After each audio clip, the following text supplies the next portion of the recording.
Have you ever wondered if the soul is immortal and life doesn't end with death? Do we still need healthcare? What if life continues beyond death? Does it really matter when we go? And why do we put so much effort into prolonging life with modern medicine? Dr. Naoki Yahagi is the professor of emergency medicine at the University of Tokyo Graduate School of Medicine, director of the Emergency Department and ICU at the University of Tokyo Hospital. Born in Kanagawa Prefecture in 1956, he graduated from Kanazawa University School of Medicine in 1981. He became an assistant professor at Toyama Medical and Pharmaceutical University in 1982, and an intern at the National Cardiovascular Disease Center in 1983. Later, he worked as a physician and chief physician in the ICU at the same center. In 1999, he became a professor at the University of Tokyo Graduate School of Medicine, specializing in environmental science and precision mechanical engineering. Since 2001, he has been serving as a professor of emergency medicine at the University of Tokyo Graduate School of Medicine and director of the Emergency and ICU Departments at the University of Tokyo Hospital. His major works include Humans Do Not Die, The Emperor, Fate and Duty, and more. I've worked in healthcare for many years, and in that time, I've encountered many patients who have come close to death. Some have passed away, while others have unexpectedly recovered. I've also seen how doctors and healthcare workers balance the responsibility of healing with the reality that sometimes our bodies are simply not meant to last forever. Most people think that a doctor's main mission is to heal. And it's true, we do everything we can to help people recover. Whether it's treating diseases, curing injuries, or using medical equipment to restore health.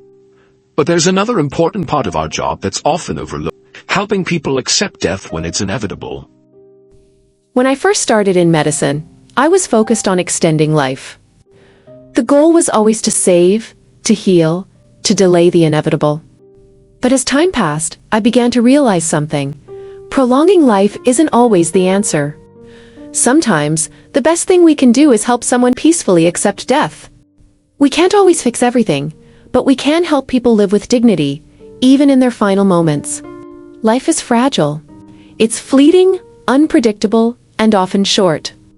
And that's why we cling so tightly to what we have, to the people we love, and the time we're given. We fear loss, we fear death. But maybe, if we understand that life is more than just this physical world, we can face death with a little more courage. As long as we are alive, survival is our instinct. We do everything we can to take care of ourselves, to stay healthy, because our bodies are the vessels that allow us to think, to create, and to experience this world. But even though our bodies are important, they're not all there is. The soul, that's eternal. And I believe that when we understand this, it becomes easier to live in peace, knowing that life doesn't end with death. One of the most beautiful truths I've learned in my work is that there's a balance between reason and intuition, between science and the soul. We must care for our bodies, yes, but we must also nurture our spirits. Only then can we live well, and when the time comes, face death with acceptance, knowing that it's not the end. And even when death seems so close, sometimes, life finds a way. There are stories, amazing, inexplicable stories, where people who were once thought to be beyond saving, make an incredible recovery. Like this story I'm about to share with you. Let me tell you about a man in his 60s. One morning, while talking to his neighbor, he suddenly collapsed. His heart stopped, and paramedics couldn't revive him at first. But miraculously, after an hour of trying to resuscitate him, his heart started beating again. The doctors thought he wouldn't make it. Yet, against all odds, he did. This case didn't meet the usual medical criteria for recovery. The doctors were stunned. But somehow, he came back to life. And it wasn't just a physical recovery. He woke up with his mind intact, his spirit still strong. Incredible, right? We may never fully understand why this happens, but there's something profoundly powerful about the human spirit. Even in the face of death, life sometimes finds a way to return. But not all stories have such a miraculous ending. Sometimes, the end comes quietly. I want to share another story, a deeply personal one, about my own mother. I had always felt guilty that I couldn't do more for my mother, especially towards the end of her life. When she passed away, I regretted not being there for her in the way I wanted to be. But one day, I received a call from a friend, someone who had a unique sensitivity. She told me that my mother was trying to reach out, worried about me. At first I couldn't believe it. How could my mother, who had passed, communicate with anyone? But then, I agreed to a session where she could speak to me through my friend. And that's when something extraordinary happened.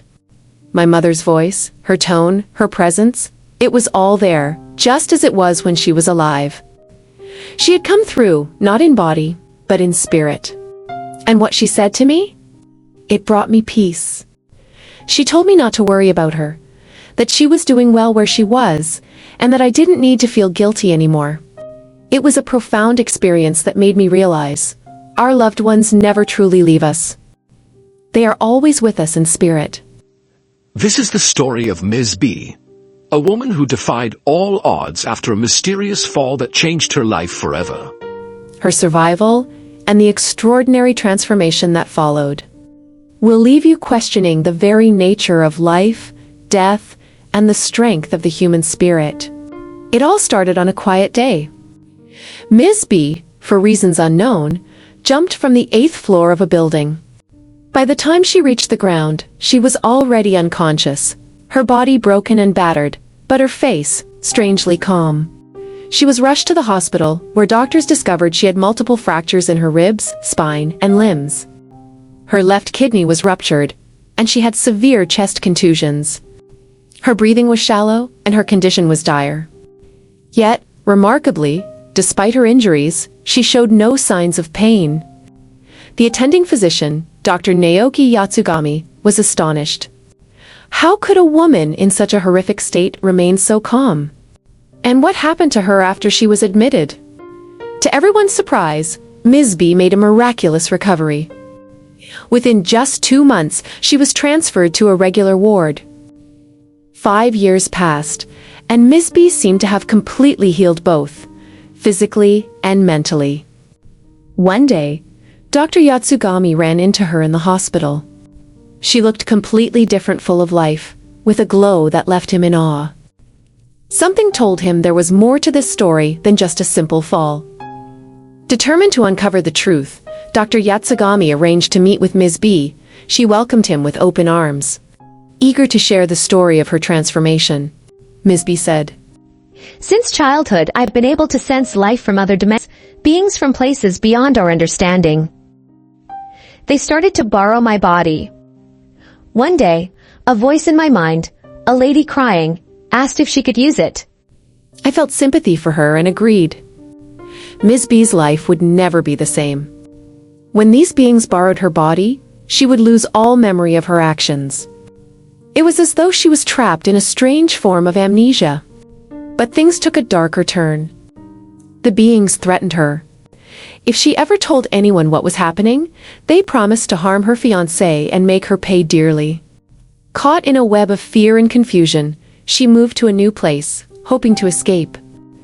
But no matter where she went, she kept returning to her original apartment on the 8th floor, unwillingly.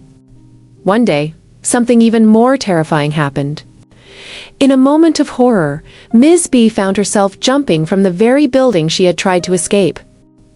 As she fell, she realized too late what was happening, her body tumbling through the air, helpless. When she lost consciousness, Ms. B found herself in a cold, dark place. It was like being submerged in an endless ocean, surrounded by souls who had come for their own reasons. When it was her turn to speak, she felt lost, unsure of how to explain. Then, a voice said, "You shouldn't be here."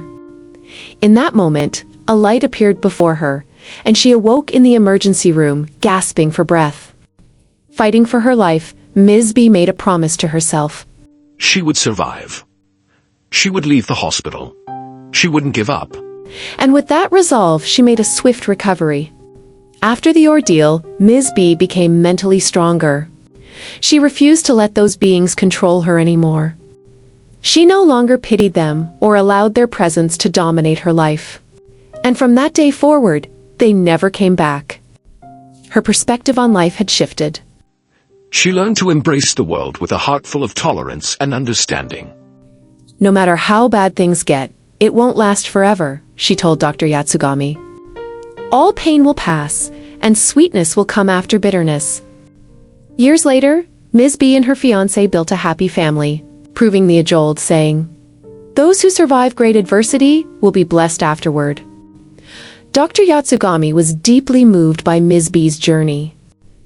While doctors can treat diseases, he realized that true healing comes from within, from the will to survive, from the strength of the human spirit. Ms. B's story is a testament to the resilience of the human soul.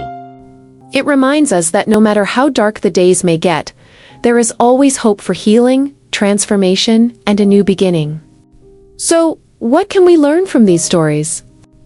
From the doctors who save lives to the unexpected recoveries to the spiritual messages that comfort us? Thank you for watching part A of the story. If it resonated with you, please like and subscribe for more stories in the next chapter.